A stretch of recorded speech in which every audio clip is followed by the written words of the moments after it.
बच्चों, आप सबका स्वागत है हमारे प्यारी सी क्लास में द लर्निंग एक्सप्रेस में। क्वेश्चन बोलता है in triangle triangle A B C right angle at B A B equal 5 centimetre and angle A C B equal 30 centimetre. Determine the lengths of the sides B C and A C. A B equal 5 centimetre and angle C equal, ठीक है। Question है कि वो English से था, ये हिंदी से है। त्रिभुज ए बी सी में जिसका कोण बी समकोण है, ए बी इक्वल 5 सेंटीमीटर और कोण ए सी बी इक्वल 30 सेंटीमीटर। कोण ए सी बी 30 सेंटीमीटर, ओके, और 30 डिग्री सॉरी। भुजाओं बी सी और ए सी की लंबाई ज्ञात करना है, ओके। आइए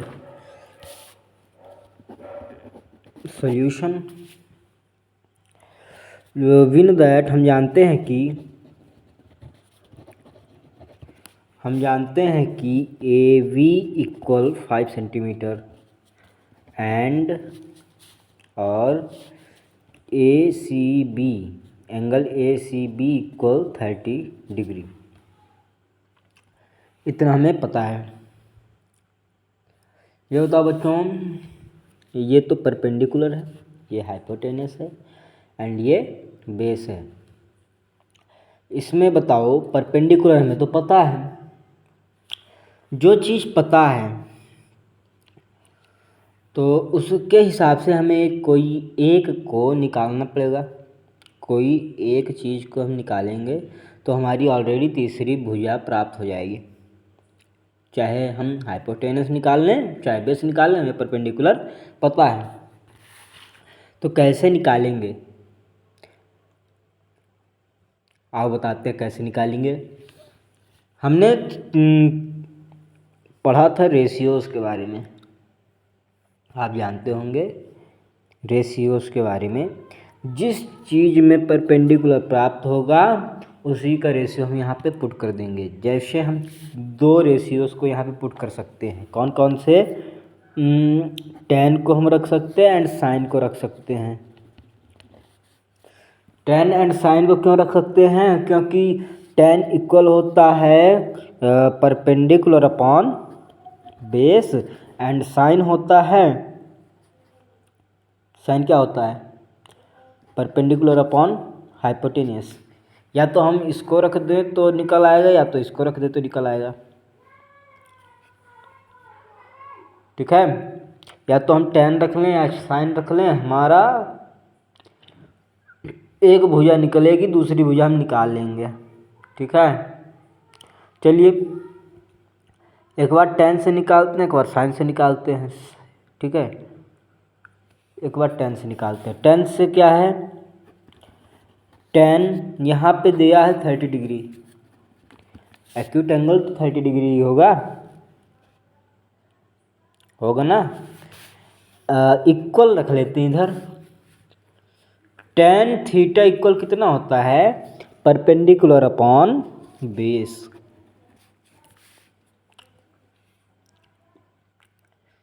tan 30 equal perpendicular upon base. tan 30 का वैल्यू कितना होगा?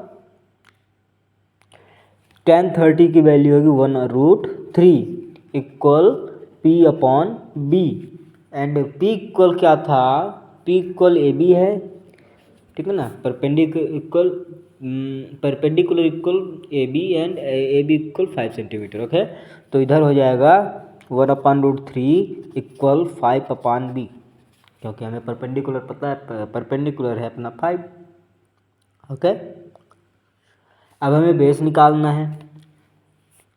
हमें तिर्यक गुणा पता है ना, क्रॉस मल्टीप्लिकेशन, तिर्यक गुणा क्रॉस मल्टीप्लिकेशन। ये इधर चला गया b एंड इक्वल 5/√3। हमें बेस पता हो गया, base equal B C equal हमें पता हो गया 5/√3, ठीक है। हमें बी सी पता चल गया है।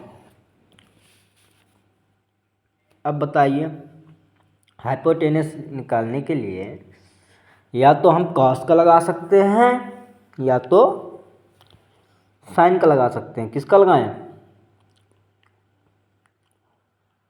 साइन का लगा दो। चलो लगा देते हैं साइन का।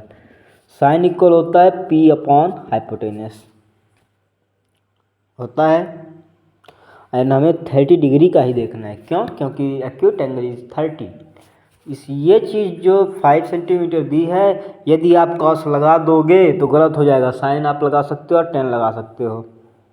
ठीक है, साइन 30 लगा दिया पहली वैल्यू निकालने के लिए। सेकंड वैल्यू हमें पता चल गई, ये सेकंड वैल्यू हमारी 5/√3 है, तो हम तीसरी वैल्यू ऑलरेडी निकाल सकते हैं। तो पाइथागोरस प्रमेय लगा दो, पाइथागोरस थ्योरम लगा दो, या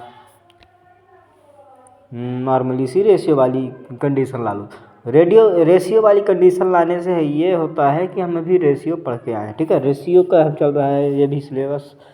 तो sine 30 equal P upon H, sine 30 equal P upon H. Okay, sine 30 की वैल्यू होती 1/2 एंड पी को हमने पुट किया था ए बी।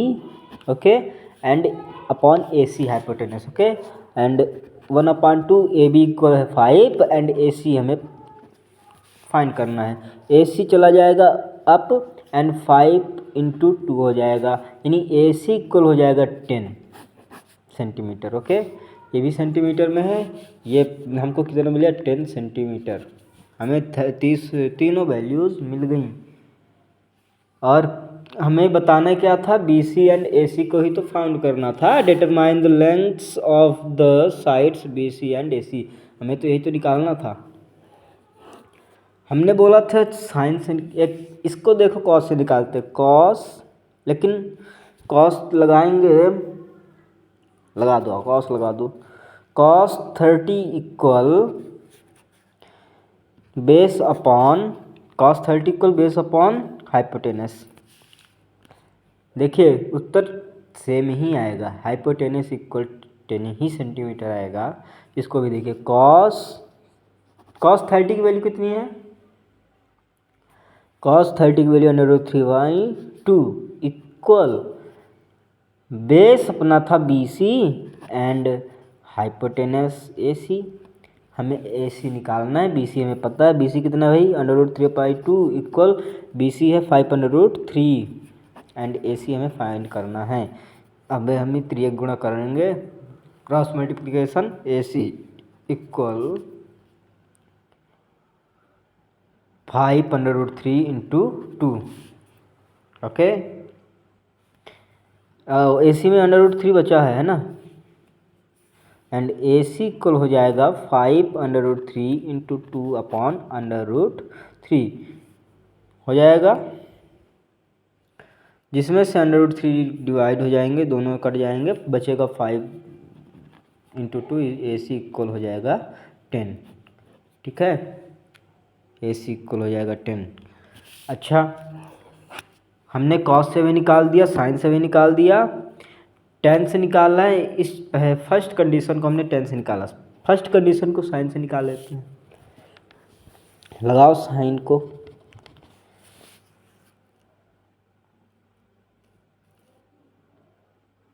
साइन लगाने से कोई मतलब नहीं। क्यों? क्योंकि हमें ए सी ऑलरेडी पता हो चुका है, क्योंकि वही चीज़ है। साइन 30 देखिए, हमें इसमें बेस मिला है, इसमें हाइपोटेनस मिला है। 10 में बेस मिला, साइन में हाइपोटेनस मिला, जो कि हमने एक बार सॉल्व कर लिया है। यानी साइन से भी कर लिया हमने, कॉस से भी कर लिया, 10 से भी हो गया, सेक कॉसेक से भी हो जाएगा। सेम कंडीशन अप्लाई करनी है सबको। ओके, मान लीजिए हमें बेस नहीं पता है, हमें बेस नहीं पता है, तो क्या करेंगे? सपोज दैट हमें बेस नहीं पता है, तो हम क्या करें? लगाते हैं दूसरे नियम से, कॉट्स लगा देते हैं। कॉट में तो बेस होता है ना, कॉट इक्वल बेस अपन परपेंडिकुलर होता है, एंड कॉट 30 डिग्री की हमें वैल्यू पुट करनी है। बेस हमें नहीं पता, परपेंडिकुलर पता, perpendicular equal 5 centimetre, cot 30 equal B C upon A B, and A B की वैल्यू हमें पता है cot 30 equal B C upon कितनी है 5। कॉट 30 की वैल्यू हो जाएगी √3 equal B C upon 5, and हमने जब तिरक गुणा किया, क्रॉस मल्टीप्लिकेशन किया, तो बी सी इक्वल हमें फाइंड आउट हुआ 5√3, जो कि सभी तरीक़ों से देखिए सही आ रही। B C equal 5√3, B C equal 5√3, A C equal 10, X equal 10, यानी हमने हर तरीके से कोशिश की है सॉल्व करने की। ओके, आप लास्ट में लिख सकते हो, है ना। हमने सिर्फ आपको सॉल्यूशन बताया है। ये पेपर में लिखने के तरीके आपको ऑलरेडी कहाँ मिल जाएंगे। चलिए पेपर लिखने के तरीके हम फिर से लाएंगे कभी। How to write in paper exams, how to write in exams. Okay, तब तक के लिए धन्यवाद, bye bye, tata, see you again.